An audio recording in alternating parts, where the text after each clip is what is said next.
And to answer some of the questions, you cannot open it with one finger. So it doesn't open with one finger, and it's actually quite hard to open with one hand. So you kind of have to do that.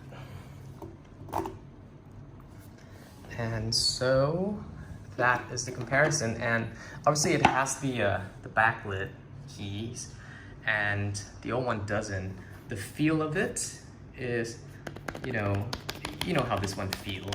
This one feels more like a real keyboard. It really reminds me a lot of the Surface Pro keyboard lineup that I've used before. It feels great. The trackpad is good. A lot of people ask if it's too small. It is on the smaller side, but I don't think it's too small. I think it's fine for this screen. I mean, this is for the 11-inch. I would expect about roughly the same for the 12.9 as well, but it feels pretty good. It clicks. It's not a taptic engine. It's a physical click, and it clicks on everywhere on the trackpad. Unlike some of the laptops, like this one Lenovo laptop, where it only clicks here and not up there.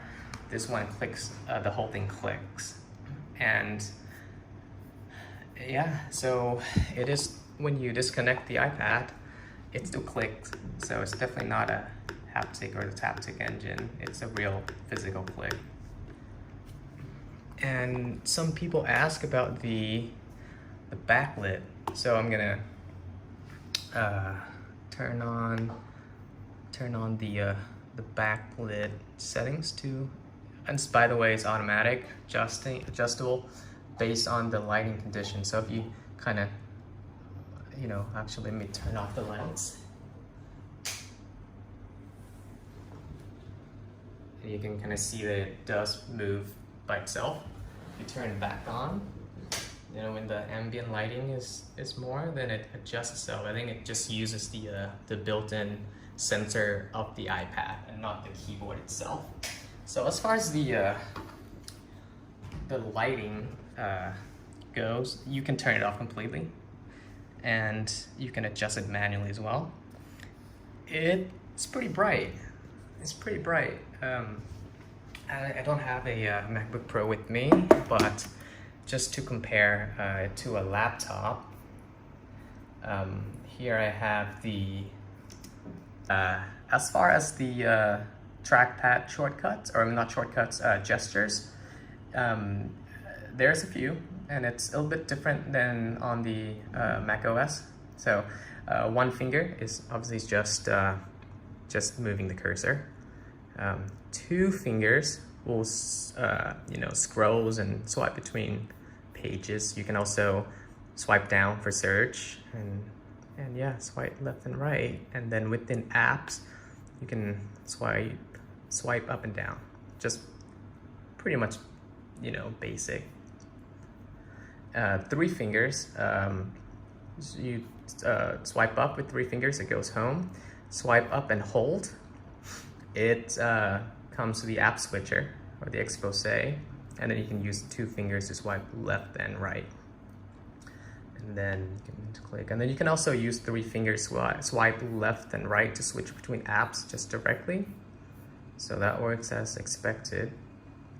And then yeah, you can just the iPad OS itself, 13.4. So if you push your cursor up all the way, it will bring a notification, and down for the dock, and then down further for the home. So that's pretty much it. A lot of people ask about how does it work with Apple Pencil. It doesn't do anything with the Apple Pencil or Ultra it's used in any way. So you still have to charge it from the top. That, and then the keyboard itself does not charge that, or there's no place to hold it. It just uses the same magnetic from the iPad itself, just as you use normally.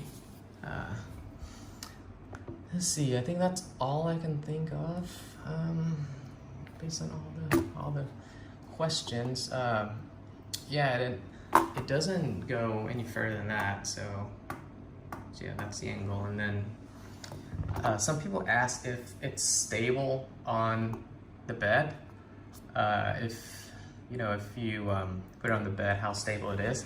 So we're gonna try that here real quick. So here's the bed, and it's it's like that. It leans back a little bit, but it's overall pretty stable, and it's stable enough to use it on your lap as well. So yeah.